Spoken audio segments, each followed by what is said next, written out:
Welcome to Amra's Armchair Anecdotes. I'm Amra, writer, teacher and storyteller. Pull up a chair and let's dive into stories about writing, life and lessons learned, sharing wisdom from my armchair to yours.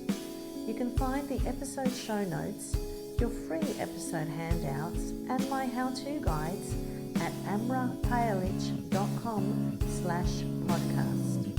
And now it's time to dive in. Welcome to Amra's Armchair Anecdotes. Today I'm here with Veronica Ho, who is my best friend of 30 years. She was a nurse for 20 years and she now works as a case manager in supporting NDIS clients, specialising in disability. Today she's here to talk about her transition into weightlifting as a way of finding well-being and joy. Thank you, Veronica. Thank you, Amra. So, I just wanted to sort of start with the great passion of your life is weightlifting, and this has led you on a journey of transformation. So, can you tell the audience about you as a teenager and your body image at the time? So, as a teenager, I was always the chubby one. Not a lot of confidence at all. I was always the person walking with their head down, not kind of the person. I perceived myself to be as a person that was lost in the crowd, in the back corner. I wasn't confident in speaking to people. So it's taken to me being almost 50 to build that confidence to keep my head up high and to put myself in situations where I have to take a deep breath and be a big girl and go and have conversations with people that I wouldn't normally have. But I was always that person in the background, wearing black all the time. So I just fade into the background. Yeah, but you also kind of attracted people to you because you were so silent and so kind of reserved, but you were quite welcoming still, and people would really approach you and tell you things. And one of the things I remember is that you were so self-possessed as a teenager where you were one of the rare people who knew how to keep people's privacy. So you kind of became the confidant for a lot of people and carried a lot of weight there. I did, and I still find that today. I guess that just comes from having my own issues and my own, as Amra knows, my own, I'm going to say demons. And I know how important it is to keep that secret, I guess. Yeah, and to sort of help support people in that way. Correct, and to understand how important it is to other people to have a safe space. Yeah, and that's something that really comes through now in the job that you're doing, yes. And also as a nurse. And so you are now a little Miss Weightlifter, and you've even competed. Yes. So can you talk through how all that happened and how the transitions and changes? So the weightlifting and the decision to go on stage was, I remember being in a change room this goes back to when I was about 16, and I remember being in a change room and looking at myself, and I couldn't fit into a size 18, and I remember looking at myself and thinking, this can't be it, this isn't me, something has to change. And I always had a vision of myself of not being that person anymore. After having my daughter, who's now 16, I thought I have to be a person she looks up to, not necessarily to look skinny or look a certain way, but to teach her that anything's possible if you put your mind to it. And it's a very scary process for someone that isn't confident, for someone that took a long time to believe in herself. It's a really, really scary journey and continues to be a really scary journey. Well, let's just contextualise this for the audience. So you do weight training. Tell us some of your stats in terms of the weights that you can do. Okay, so the heaviest I've leg pressed is 200 kilos. That's the heaviest I've leg pressed. I'll shoulder press. The heaviest is 12.5 kilos because now I have lots of niggles and whatnot. But I work around that with my trainer. I can do a leg extension of 20 kilos on each leg, depending on the way my knee's holding up on the day. And the heaviest I've deadlifted, I think, was 110 kilos. And that's over a duration of like 4 or 5 years of serious training. Not that I haven't lifted that in the last 2 weeks or anything, they're just the biggest numbers that I've lifted. And also in terms of like the stats with your weight trainer, it looks at your body fat composition and stuff like that. So what's that about? So body composition, so the lowest, so when I've been on stage, I think last body fat percentage was, I believe it was 7 or 9%. And that's a big difference. 7 and 9% is a big difference. So let's just say 8, which isn't healthy.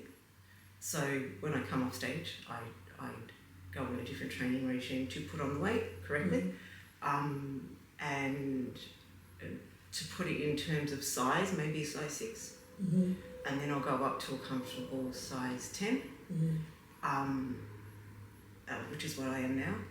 And yeah, and in terms of kilos, so now I'm sitting at the heaviest I've ever been, to be honest, which is 68 kilos. The heaviest I've ever been weight training is 68 kilos. But when I hit stage, I'm about 55, 60 kilos. And all of that is muscle. All of that is pure muscle stage. Yeah. And just, can you contextualise like the food and the eating and all of the things that go into this? Because you're now at this point where you have this amazing body that is beautifully sculpted and, you know, just stunning, and a booty that I just love staring at, like always, right? And so you've got this amazing body, and so, but one of the things that happens is you have people looking at you and going, oh my God, and how do I do that? And they don't really understand the discipline and the work that's going into it. So can you talk us through like your eating regime, your training regime, all of these things that, you know, to be where you are at and to do what you are doing, what does it take? It takes being very selfish with your time. The easiest part of getting or being fit and healthy and getting on stage and all of it is being selfish and making time. The hardest part of it all is not the eating. The hardest part is the hardest part is the preparation. The easy part is training. So, and also the hardest part is that selfishness of going or saying to yourself, no, I'm going to stop. So I remember, I'll give an example. I remember we were moving house from House in Sunshine, and we were packing boxes, and I had boxes all around me, and this was in my very first stages. And I'm like, no, I've got to train, so I had to work on losing my body fat before working on my muscle. So, and I remember with all these boxes around me, we were moving house, I'm like, oh no, I said I was going to leave the house at 2 o'clock to go and do my training, and I just left everything. My husband was home, and I said, oh, I've got to go. Where are you going? I said, oh, I've got to go train. 2 o'clock, I told you I was going to train. And that is the hardest part, to just drop everything and to stick to your regime and to stay true to yourself. And shopping, like, it's expensive. It gets really expensive because I'm shopping for my own nutrition, and then plus for my family as well, and it can get really, really expensive. And also food preparation. Like, you've got to take over the fridge. Yeah, because you do your food prep, you do all of your meals. Correct. For a few days at a time. Correct. Protein every day, weighing. So we'll buy, because my husband does it now also, so we'll buy 2 or 3 kilos of our protein at a time, and then get it home, put it in freezer bags, weigh it, put it in the freezer bags, and then, you know, and it's all weighing. It's just all weighing. But now I can do I can do like 3 days of food prep in 2 hours. Because it's something that you've been doing for so Yeah, and many years. it's second nature, and I can look at an amount of food and go, yeah, that'll be about right, and I can chuck it all in. So one of the things that I really sort of wanted to discuss with you, because you are a person who can really get inside this, is that transformation from that big, girl with low self-esteem, putting yourself first now, putting your needs first, and this is your salvation also, because you've got, as most of us, a lot of pressure, a lot of responsibilities. So how does that transition happen? Because, they're like, I went through the opposite, where I was like the skinny mini, and now I am, a size 16, and I'm fine. I'm not willing to do the work that you do in order to, do the body, but I do weight training and try and do a little bit with the diet and stuff. And for me, it's been a big transformation going from easy size 8, where I never had to do anything, to suddenly whatever I eat sticks to the hips and the thighs and the stomach, and going, oh. And I still sometimes catch myself in the mirror where I'm like, oh, I'm that round.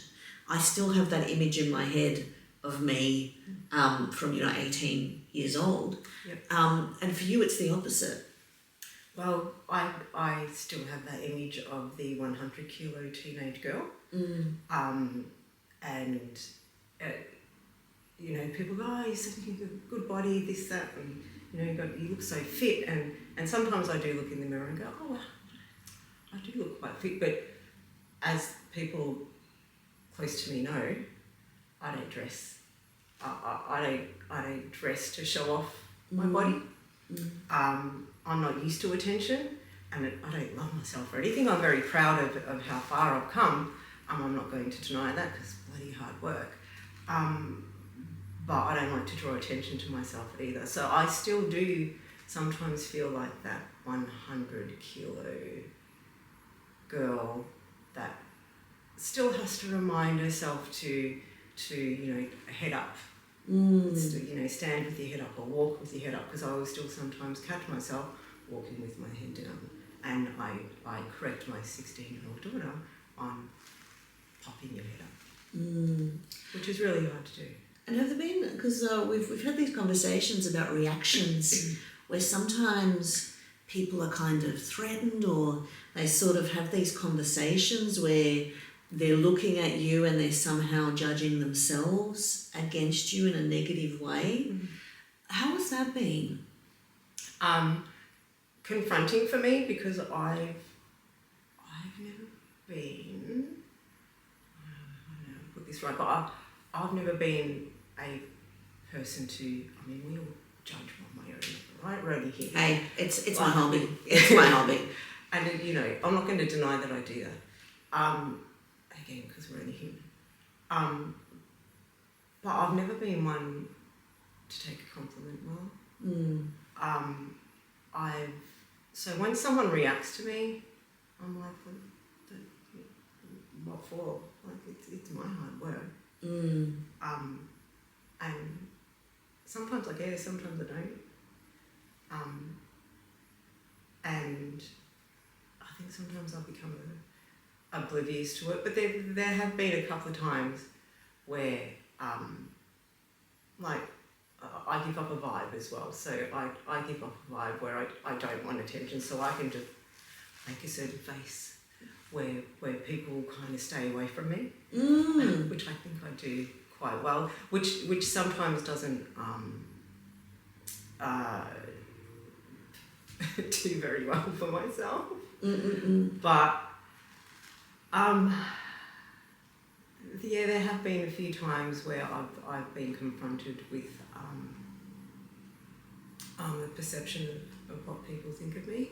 Yes, where they're seeing this outer, beautiful sculpted body, and they're reacting to you on that superficial level, and you're like still the 100 kilo big girl, and we've had these conversations where you're like perplexed and bewildered, and now you've sort of started avoiding some of that, where you've been dressing to not draw so much attention to yourself. And you know, sometimes my husband, like, he'll say to me, oh, why don't you wear that dress because you look so nice, or you can, you know, this is defined or that's defined, and I'm like, yeah, no, I'm not going to wear that. You know, remember the first time I wore a bikini, because Amra was a bikini girl, I would wear a bikini with a big t-shirt over it. Yeah. The first time I wore a bikini was when I went on stage. It was a red bikini, and she looks amazing. Without even thinking that it was the first time. Like, I remember being on the side of the stage, almost in tears, thinking, oh my gosh, I can't do this. And I something choked up in my throat and I had to swallow it down. And then I saw this of my daughter with a little sign going, Mummy, you can do it. I'm like, oh God, I've got to get up there. I've got to get up there. And I was like a deer in headlights. I actually didn't enjoy being up on stage, but I went back and did it another 2 times. And it was just to prove to myself, like, it was, I can do this, I'm going to do this again. And this is something that you did do in your 40s. This is not Correct. Something that you did like in 20s or 30s. And This was your 40s. Correct. And so, you know, talk me through why you wouldn't be able to have done it in your 20s or 30s. Why in your 40s you could do it? Okay, more to prove in my 40s. Again, coming back to my daughter, to prove to her, like, I now say to her, if she feels as though she can't do anything, I don't say, look at what Mummy did, I got up on stage. It's just that, you know, getting up on stage though is a process. It's the diet, it's the training twice a day sometimes, it's following routine, it's saying no to people, it's going out to people's houses, which I think people loved about me, like, I'll bring my own food. No, yes. I'll bring my own food. Yeah, won't eat anything at anyone's house. Yeah. Don't bother offering. She's got her little containers sorted. But, you know, coming back to what you said about being confronted with people, like that's probably a time where I had to explain myself to people. So I'd go to people's houses, like, just have a little bit won't hurt, just have a little bit. I'm like, no, it's fine. And then I realised that that's them projecting, because I think a lot of people didn't think that I could do it, which was more reason for me to do it. Yeah, well, even I remember when you were talking about after you lost your weight, because we had this thing that we were like, you're big boned. Big bone. I grew up being told, Daddy, you're big bone. I remember saying to my uncle once, he said, oh, you're just big boned. And am I allowed to swear? No. Try not to. No, and I'm like, I'm not. No, I'm not. I'm just, you know, F-bomb fat. And then he kind of put his head down. Yeah. And I'll never ever forget that day. And I'm not big boned. You are not big boned. You're actually delicate boned. You take after your mother. You've got that delicate Scottish, you know, bone structure. Yeah. And so I remember you saying, oh, it was actually, I was eating more. I eat so much. Yeah. I love it. And I think that works in my favour through my transitions, my different transitions, is that I love to eat. Like, I'll eat. So I thought, oh my gosh, I'm not going to be able to eat much. And of course, when it comes to like the last week or two, depending on how much fat I have to lose, that my calories are cut back, go into a calorie deficit. But now I'm on maintenance, I eat like 4 meals a day. But also you make your own sweets. You used to make your own chocolate. I did make my own chocolate. You know, like this is all, you know, like work that went into. And again, expensive. It you know, with the training, and so even now with training, it's expensive. But in the lead up to competitions, it's the food, the training, the tanning, the makeup, the bikini, the shoes, the posing practice, where I went for posing, she was absolutely beautiful, but it's just not me. So going through this process was going against everything that I'm not, which was, and I'm going back on stage next year to celebrate being 50. Yes. So even the thought of going back on stage next year is still petrifying for me. I'll have to start that process, so just say it's in October, November, end of season. I'll have to start maybe, I don't know, in July. Because now my body's conditioned to where if I said to my trainer, I want to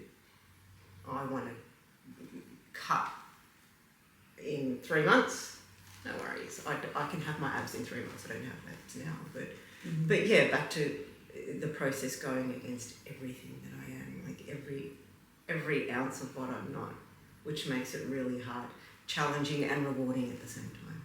So what's the transformation like? How do you feel in yourself now, having gone through this and having learnt to put yourself first? So training has taught me that it's not just about training. So I'm stronger mentally than I ever have been, I think. You know, life is life. We get thrown curveballs. I've been thrown a few hard curveballs the last few months, as Amra very well knows. But you know, I continue to train because it's my space. It's where I think. And when I train, I look at myself, and it's almost like looking at another person. Where training is my therapy, and that's what it's become. And also, like, one of the things that we've had conversations about you being in the gym with these big bros, and they try and steal your weights and stuff. Not going to happen.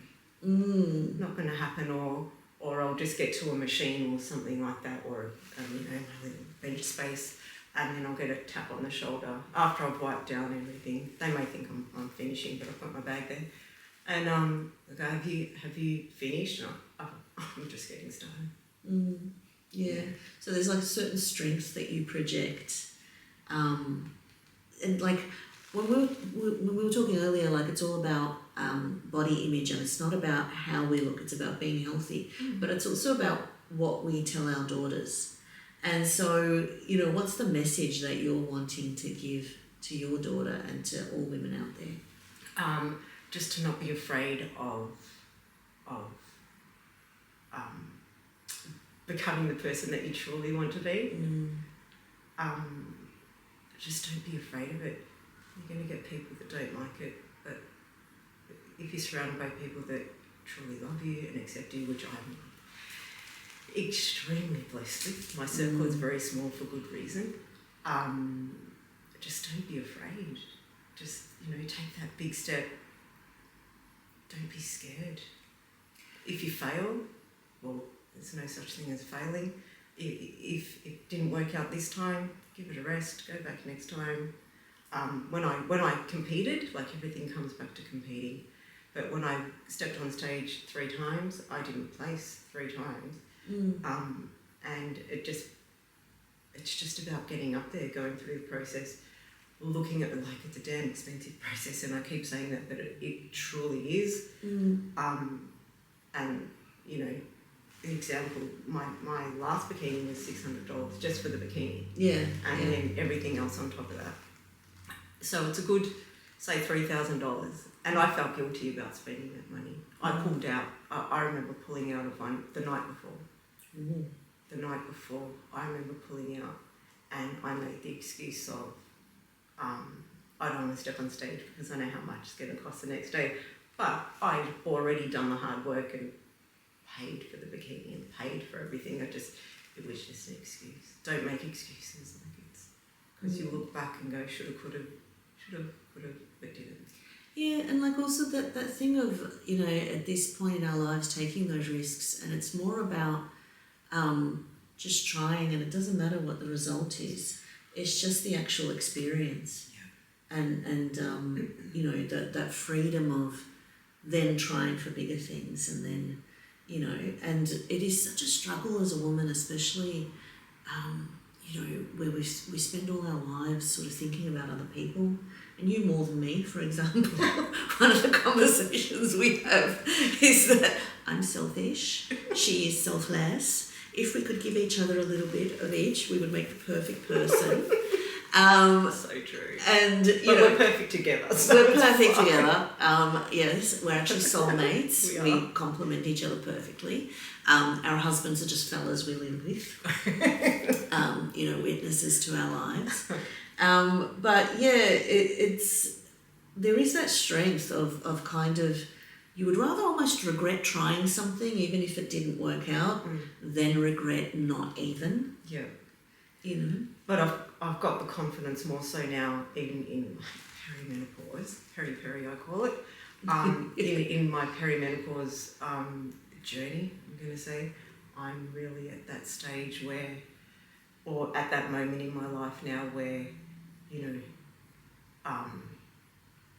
Amra has yearned for me to be, I'm going to say, where I just don't, it's not that I don't care, I still do care deeply, but recognising that, you know, it is about me and I can say no and I will say no, and I have said no, which is, for anyone that knows me again, knows how hard that is.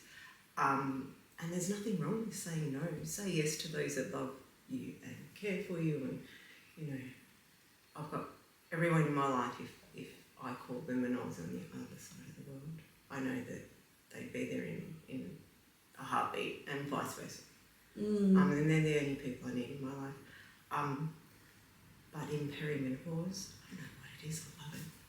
I know. I just love it. The freedom that it gives you, where you just shed things so much easier. But still so hard because, you know, I know for me, speaking personally, I found this whole new freedom of saying no. Like, saying no is huge.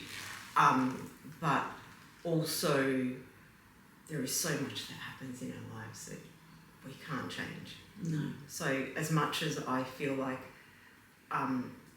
my inner person who I'm supposed to be and held back from being for so many years is ready to break free, but, you know, there is so much else that's happening that I have to, your parents getting older and, you know, things just happen where you've got to still be a big person and carry on. We talk about how much we hate adulting sometimes. Yeah, adulting. It's hard. It's really unpleasant. Yeah, it is. It can be really. Like, we have Do to we do have to? so many unpleasant things. And we just have to kind of keep going. And we're like, no, I just want to stay under the doona. Yeah. And But go we away. can't. But we can't. And so we have these conversations regularly about, adulting. Really. So unpleasant. But, you know, this is where my training is important to me, because I can escape that in my training. I put my headphones on and, you know, my certain face and bee face, and off I go. And that's the thing, like I always talk about, for me, writing is a necessity, like oxygen. And for me, if I have to write to be a good human being, to be a good mother, to be, when I had parents, to be a good daughter, to, you know, be a good spouse. And it's that time out, it's that feeling like myself and being and doing what I feel like I'm here for. Correct. And that's the same with you for training. Absolutely. If I don't train for 2 or 3 days, my husband will say, you need to go to the gym. Yeah. Or my daughter will even say, have you trained, Mummy? Yeah.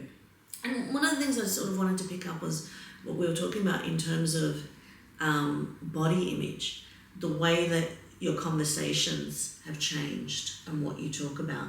So you're not doing training for weight. No. What are you doing training for? I'm doing training to purely survive my day-to-day life. Yeah.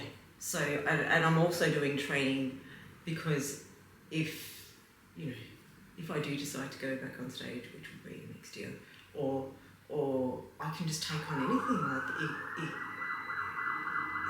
training just sets a whole new mindset for me, a whole new mindset of, you know, as I've mentioned, like there's been a couple of things that have happened in my life recently where I've had to reassess. Yeah, just huge things. But training keeps me in routine. It keeps me focused. Training is where I am me. I'm working on me. And where I can lose myself and shut everything out. And it's about that healthy body a healthy spirit. And Correct. it's not about the aesthetics. It's not about, because, you know, I do my little bit of training, and I was like a superstar at one point with people where I was bragging. I was like, I can do 36 push-ups. Not all in one go, mind you. 12 reps each, 3 times, you know. But, you know, and people were like, oh, you can do that when you're like, yes, I can. Like, I'm not going to lie, I do have fitness goals. Yes. I do have fitness goals. I train for the lines now, so I train for the definition in the big area I want to work on is more definition in my glutes, which has She does not need a better booty. which has started, and I want more definition in my shoulders, which has started. So when I train, I never used to do this, but I've just recently started doing it. I'll look at myself and I'll go, oh wow, amazing. Whereas I never used to do that. No, you used to avoid looking at yourself. Correct. You know, it was a very confronting thing for you. On the other hand, I always and still do love looking at myself. So Not gonna lie. yeah, it's actually been like to get me away from a mirror or to get me away from reflective surfaces. That has been my growth. So again, if we could just a little touch, there would Just be. a little. Yeah. But at least we influence each other in that way. Do, yes. Yeah. And like also the thing is, it doesn't matter what size you are, because I'm going to make this joke. This is a joke I can only make with her, right? I am now the fat friend. She's now the skinny friend. It used to be reverse for, you know, when we were teenagers. But I don't care, and like I don't talk to my daughter about losing weight. I don't talk to her about, you know, how I look.